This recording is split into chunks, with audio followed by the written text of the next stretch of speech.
اعوذ باللہ من الشیطان الرجیم بسم اللہ الرحمن الرحیم اللہم صلی علی سیدنا و مولانا محمد النبی الامی وعلی آلہ وصحبہ وبارک وسلم۔ السلام علیکم ناظرین، سیرت پوڈ کاسٹ کا سلسلہ جاری ہے اور ہم آپ صلی اللہ علیہ وآلہ وسلم کی سیرت پاک پر گفتگو کر رہے ہیں۔ پچھلے کچھ ایپیسوڈز میں ہم نے ذکر کیا تھا جب آپ صلی اللہ علیہ وآلہ وسلم پر وحی کے نزول کا سلسلہ شروع ہوا، اور اس میں جو ابو لہب نے مخالفت کی اس حوالے سے بھی بڑی تفصیل سے گفتگو ہوئی تھی، اور اس حوالے سے بھی تفصیلاً گفتگو ہوئی تھی کہ سب سے پہلے ایمان لانے والی کون کون سی شخصیات تھیں، اور انہی میں ہی ایک غلام حضرت بلال حبشی رضی اللہ تعالیٰ عنہ کے ایمان لانے کا بھی تذکرہ ہوا تھا بڑی تفصیل کے ساتھ۔ اب ہم مزید یہیں سے سلسلے کو آگے بڑھائیں گے۔ جی سر، کیسے ہیں سر؟ اللہ کا شکر۔ رسالت میں آپ صلی اللہ علیہ وسلم کی زندگی کے دو بڑے مراحل ہیں۔ ایک آپ کی زندگی اعلان نبوت سے پہلے جو کہ 40 سال ہے، اور دوسرا حصہ ہے اعلان نبوت کے بعد جو 13 سال مکہ میں اور پھر ہجرت کے بعد 10 سال مدینہ منورہ میں۔ تو 23 سال سرکار ختمی مرتبہ صلی اللہ علیہ وآلہ وسلم نے اعلان نبوت کے بعد گزارے، اور 40 سال پہلے۔ ایک دفعہ پھر میں ری ایٹریٹ کرنا چاہتا ہوں کہ رسالت میں آپ صلی اللہ علیہ وآلہ وسلم کی زندگی اعلان نبوت سے بعد یا پہلے کوئی فرق نہیں، وہی ویلیوز ہیں، وہی دانش ہے، وہی ظرف ہے، وہی صلح جوئی ہے، وہی اخلاق ہے، اسی لیول کا سچا ہونا ہے، اسی لیول کا امانت دار ہونا ہے، اسی لیول کا لوگوں کا مددگار ہونا ہے۔ یعنی جتنی مرضی ریسرچ کر لیں، you can not find anything any difference between the two main eras of his life. So یہ سمجھنا کہ نبوت، اعلان نبوت کے بعد سرکار کی پرسنالٹی میں کوئی چینج آئی یا رسول اللہ کو ڈفرینٹ عادتوں کے مالک ہو گئے، ایسا کچھ نہیں ملتا۔ 100% پہلی اور بعد کی لائف ایک جیسی ہے۔ فرق کیا آیا؟ فرق آیا اعلان نبوت سے پہلے ہی was most respected, accepted and loved person in Makkah. جی، مخالفتیں نہیں تھیں، everybody wanted to have friendship with him, everyone wanted to have a relationship with him, want to spend time with him, and they used to portray Rasulullah sallallahu alaihi wasallam as an ideal personality, as a person to follow to their sons and daughters, to their family. مثالیں دیا کرتے تھے۔ اس میں بہت بڑا نام سہیل بن عمرو، سہیل بن عمرو بنی زہرا کے سردار تھے، بعد میں ایمان بھی لے آئے، اور خطیب قریش نے کہا جاتا ہے۔ He had command over speaking, or he was a good orator. تو وہ یہ اعلان نبوت سے پہلے کی زندگی کی بات کر رہے ہیں۔ اعلان نبوت کے بعد کی زندگی میں کی چینج کیا آئی کہ جب لوگوں کو اپنی سرداری اور خدائی، اپنی حکومت ڈولتی نظر آئی، جاتی ہوئی نظر آئی، خطرے میں نظر آئی، تو مخالفت کی۔ مخالفت کی وجہ حضور کی عادتیں ہی نہیں تھیں، حضور کا لین دین نہیں تھا، سرکار کی معاملہ فہمی نہیں تھی، سرکار کا اٹھنا بیٹھنا، زندگی گزارنا نہیں تھا۔ مخالفت کی وجہ معاشرتی طبقاتی نظام کو چیلنج، آقا اور غلام دو مختلف دنیایں تھیں، یا اللہ کی ربوبیت اور شرک سے منع کرنا دوسری ریزن ملتی ہے آپ کو مخالفت کی۔ ابتدائی طور میں پہلے 3 سال ہم بات کر چکے ہیں، رسالت میں آپ صلی اللہ علیہ وسلم نے خاموش تبلیغ کی، صرف انہیں تبلیغ کی جن پہ بڑا یقین تھا آپ کو کہ یا یہ ایمان لے آئیں گے، اور اگر ایمان نہیں لائیں گے تو میرا راز افشا نہیں کریں گے، کسی کو بتائیں گے نہیں کہ واٹ از گوئنگ آن۔ ہوتا ہے نا، آپ کسی دوست سے کوئی فیور مانگتے ہیں، میں عام زندگی کی بات کر رہا ہوں، تو آپ کو مل جاتی ہے، کبھی نہیں بھی ملتی، اور جب نہیں ملتی تو آپ کو یہ ڈر نہیں ہوتا کہ اب لوگوں کو بتاتا پھرے گا، مجھے کسی وجہ سے تنگی آ گئی، پریشانی آ گئی، میں نے آپ کو کال کی کہ حسن میرا چھوٹا بھائی ہے یار، مجھے کچھ پیسوں کی ضرورت ہے، وہ ہیلپ آؤٹ کر سکتے ہو؟ کچھ دنوں بعد واپس کر دوں گا۔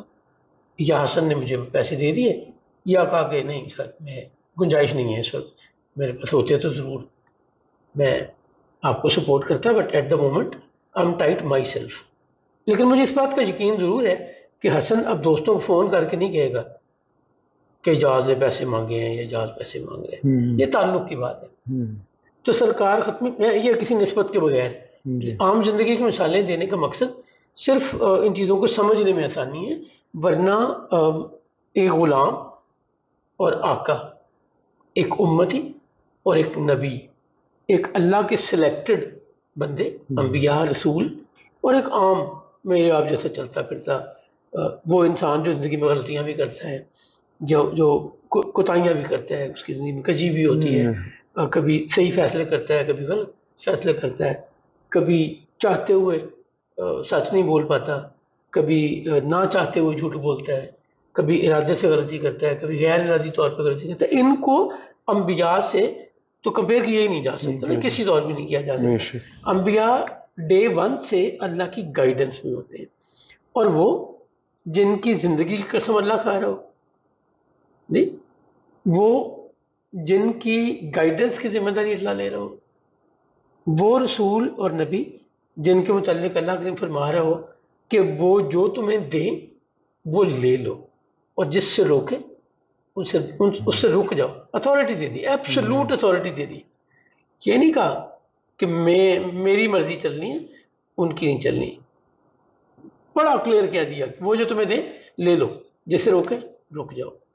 پھر یہ کہنا کہ وہ تو اپنی مرضی سے بولتے بھی نہیں، وہ تو میرے حکم سے، میں کہتا ہوں تو بولتے ہیں، میں وہی کرتا ہوں تو بولتے ہیں۔ تو ان کا کمپیریزن، ان کی بات، میری آپ کی بات، عام زندگی کی بات تو ممکن ہی نہیں ہے کہ اسے آپ کہیں ایکویٹ کر سکیں۔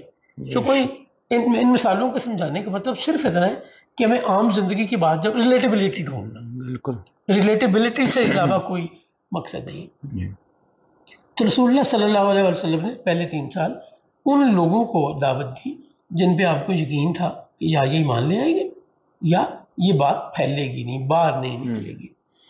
اس میں ایک مجھے بات یاد آ گئی، علی ابن ابی طالب نے دیکھا سرکار ختمی مرتبت اور جناب خدیجہ بنت خویلد سلام اللہ علیہ ام المومنین۔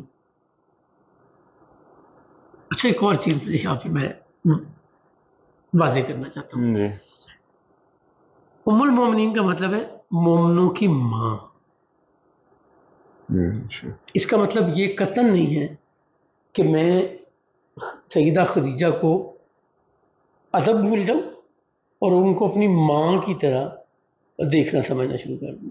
عزت اور رسپیکٹ میں تو وہ میری ماں سے بھی بہت بڑی ہے، بہت۔ میری والدہ کی عزت اور سیدہ خدیجہ کی عزت کوئی، جس طرح پہلی نسبت میں نے بیان کی ہے نا کہ امتی اور نبی کی کوئی کمپیریزن نہیں ہو سکتا، اسی طرح ام المومنین کا اور میری والدہ کا کوئی عزت میں مقابلہ نہیں ہے، بے شک، ٹھیک ہے۔ ہاں، میری قدر، عزت، رحمت میں مجھے ان کو ماں کی طرح دیکھنا ہے، میں ان کو اپنی ماں سمجھ کے اس طرح بات کرنا شروع کر دوں، اس طرح ٹریٹ کرنا شروع کر دوں، وہ ساری فرینکنس سمجھ لوں جو مجھے اپنی والدہ کے ساتھ ہے، تو وہاں صرف ادب، احترام اور ان کی رسپیکٹ کا حکم ہے، ان کو فالو کرنے کا حکم ہے۔ تو یہ میں ضمناً بات کرنا چاہ رہا تھا۔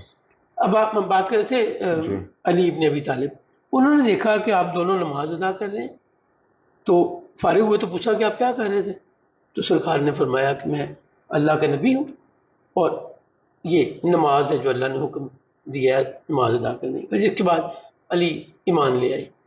کچھ دن بعد علی ابن ابی طالب اور سرکار ختمی مرتبت صلی اللہ علیہ وسلم دونوں نماز پڑھ رہے ہیں، تو جناب ابی طالب گزرتے ہیں اور وہ دیکھتے ہیں ان کو عبادت کرتے ہوئے، تو شام میں یا بعد میں پوچھتے ہیں اپنے بیٹے علی سے، علی میں نے دیکھا تم اور محمد کھڑے کچھ کر رہے تھے، وہ کیا تھا؟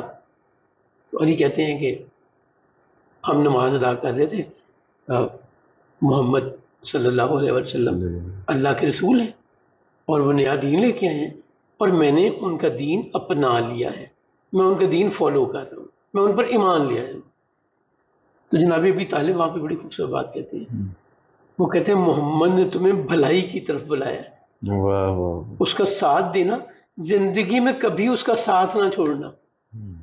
اب یہاں پہ ذرا سمجھنے کی بات ہے، ایک بچہ جس کی عمر 11 سال ہے یا 10 سال ہے، یا اگر آخری 3 سالوں کے تیسرے سال کی بھی اگر بات ہو تو 14 سال ہے، 13 سال ہے، 13-14 سال کا بچہ اپنے والد کو بتا رہے ہیں کہ میں نے دین اپنی مرضی سے آپٹ کر لیا جی، والد صاحب اس پہ منع نہیں کرتے، الٹا کیا کہتے ہیں بھلائی کہ کی تمہیں طرف۔ بھلائی کی طرف بلایا ہے اور محمد کا ساتھ دینا۔ ابھی بھی شک کی گنجائش ہے کسی کو تو پھر اس سے زیادہ میں آگے جانا نہیں چاہتا۔ بے شک۔ جناب ابی طالب نے ہمیشہ سپورٹ کی۔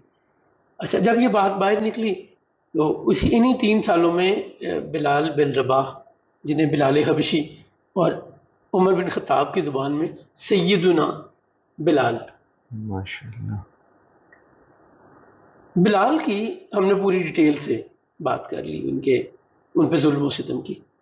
مجھے وہ بات ختم کرنے کے بعد خیال آیا کہ اپنی ڈیوریشن نہیں ذکر کیا کہ وہ جو ظلم و ستم ہوتا رہا بلال حبشی پر، وہ کتنا عرصہ ہوتا رہا؟ صحیح۔ 2 دن، 2 ہفتے، 2 مہینے، 5 سال۔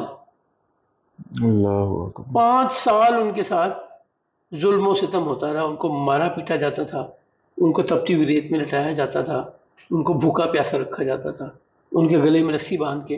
یعنی سننے میں یہ لگتا ہے کہ یہ 5 7 10 واقعات ہیں جو 5 7 10 دن میں ہو گئے اور جان چھوٹ گئی، نہیں، سننے میں ایسے ہی لگتا 5 ہے۔ سال بلال حبشی نے یہ تکلیفیں اٹھائی ہیں۔ وہ بڑا خوبصورت شعر ہے، تم ہو یوسف کے قبیلے سے تمہیں کیا معلوم، یوسف علیہ السلام جی۔ حکومت مل گئی، تم ہو یوسف کے قبیلے سے تمہیں کیا معلوم، حبش سے آئے ہوئے شخص کی کیا قیمت ہے۔ وہ جو حبشہ سے آئے واہ۔ جی، تکلیفیں اٹھاتے رہے جی اور ایمان پر قائم رہے، جی۔ وہ شخص نہیں جان سکتا جو اس تکلیف سے نہیں گزرا ہوا۔ بے شک۔ رسالت مآب صلی اللہ علیہ وسلم نے انہیں بے وجہ اتنی عزت اور مقام نہیں دیا جی، بے شک۔ ان کی اچھا، ایک اور بہت بڑا کام ہوا، وہ کیا ہوا؟ بلال حبشی کا ایمان لانا، قائم رہنا، الٹیمیٹلی آزادی پا لینا۔ اور جو پچھلے اپنے سیشن میں بات کی تھی، صرف آزادی نہیں، برابری کی آزادی۔ یعنی اگر کسی غلام کو آزادی ملتی تھی عرب میں کسی بھی وجہ سے، کوئی آقا خوش ہو گیا، مالک خوش ہو گیا، یا اسے خیال ہوا کہ یہ بوڑھا ہو گیا ہے اب مزید کیا کرنا ہے تو اسے آزاد کر دیتا ہوں مہربانی کرتے ہوئے، تو آزاد ہونے کے بعد بھی ان کے برابر نہیں ہوتا تھا، وہ اپنے آقاؤں کے برابر بیٹھ نہیں سکتا تھا۔ اور جو آپ نے ذکر کیا تھا اس کو بلاتے بھی اس ریفرنس سے تھے کہ جی، اس کے آزاد کردہ اس کا غلام۔ نام ہی یہ ہوتا تھا فلانا مولا فلانا جی، تاکہ یہ بھی پتا رہے کہ یہ آزاد کرتا غلام۔ تو جب بلال حبشی کو برابری کا موقع ملا نا، بنی تیم کے سردار یا بنی تیم کے بڑے آدمی ابو بکر ابن ابو قحافہ، عمر بن خطاب بنی عدی سے، جی باقی مختلف قبیلوں سے، خالد بن سعید بن عاص، عثمان بن عفان، سرکار ختم مرتبت جم شریف، ان کے برابر بیٹھنا کوئی غلام تو سوچ بھی نہیں سکتا تھا۔ تو اس بات نے ٹریگر کیا کیا؟ اس بات نے ٹریگر یہ کیا کہ اگر ایمان لے آؤ سچے دین پر تو جو عزت یہاں ملتی ہے نا جی وہ کہیں نہیں ملتی۔ سو غلاموں کو 2 چیزیں نظر آئی، ایک آزادی کا پروانہ نظر آیا کہ اگر ہم اس دین پر ایمان لے آئیں تو ہمیں آزادی مل جائے گی، اور صرف آزادی نہیں ملے گی، برابری بھی ملے گی۔ تو آج کی نشست ہم یہیں کلوز کرتے ہیں، انشاءاللہ تعالی یہاں سے سلسلہ آگے بڑھائیں گے نیکسٹ ایپیسوڈ میں۔ السلام علیکم ورحمۃ اللہ وبرکاتہ۔